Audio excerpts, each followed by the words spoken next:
I'm hearing some reports that Samsung might be testing out a new dual cell silicon carbon battery, and I don't know whether this type of battery, the two separate battery thing or something like that, it's actually going to go into a phone or anything.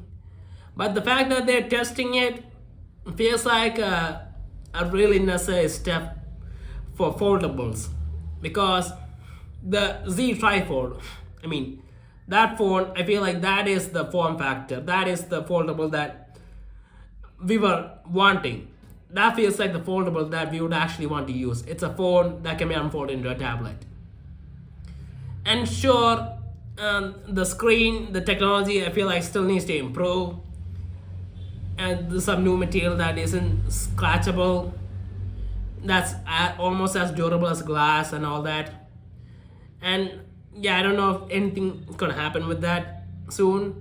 I think that's serious limitations right now. But the battery is the other thing. And honestly, if the battery life is good, if you can get a tablet level battery life from a trifold phone, I think people would actually buy it, even if it is really expensive. I mean, for people who want a tablet and a phone and have the money for both, they could just buy this one thing and carry it around in their pocket. And the battery life, I feel like that's the probably the one thing that's holding a lot of people back. And this new tech could be the key to changing that. And the iPhone Fold is going to be coming out, so I'm guessing that foldables are probably going to become the flagships very soon because of the capability they have. Now, honestly, I feel like the only thing that's holding the flagships back, the foldables back from becoming the flagship, is the limitation with the camera, what they can fit in there, and the battery.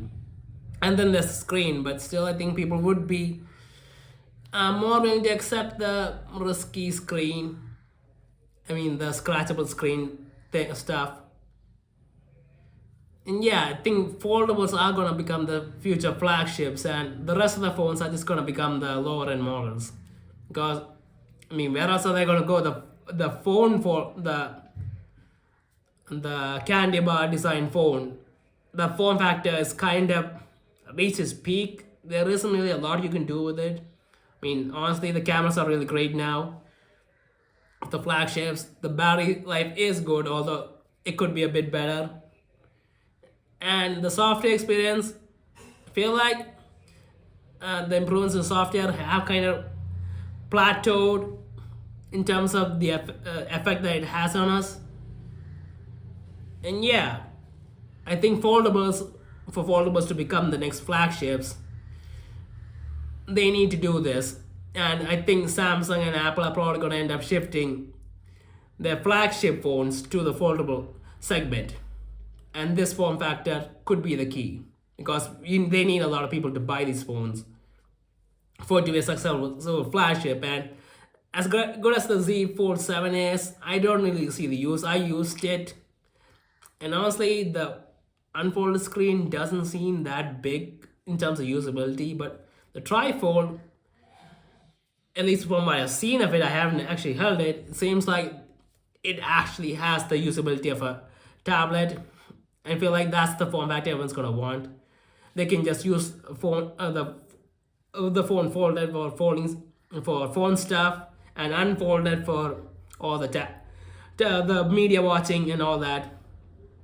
And you could add a keyboard and do stuff with it too, with Samsung Dex and all that. And I'm sure that Apple will probably end up doing something similar and give the their foldables a version of iPad OS or something that they can use when unfolded.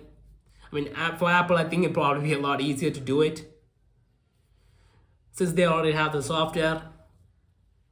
But yeah, the new battery, the fact that Samsung might be testing this stuff is a good step, and I feel like they need to do it to compete with the competition, because there are a lot of phones using these bigger batteries. And from what I'm hearing, the reasons that Samsung and Apple might be hesitant to use this technology in their phones right now is because maybe that these batteries might degrade quicker compared to the traditional batteries. And the flagship phones, they need to last for a long time, so maybe that's the reason. Whereas the competition, they're just trying to get the phones out as quickly as possible and throw everything at it. But Samsung and Apple, with the brand reputations they have, they need to be more careful with how they approach this new technology. But I'm really glad to see this, and I hope that probably not this year, but at least next year we're gonna get a silicon carbon battery tech in the. I'm guessing the Samsung Edge phone and the iPhone Air. Those are probably the best phones to test out this new tech, and they also need it. And maybe then afterwards, with the second generation or third generation trifold or the second generation folding iPhone, we'll get to see this. And the smartphones will finally evolve into a new type of form factor and a new device. So I am excited by this, and I hope it happens very quickly.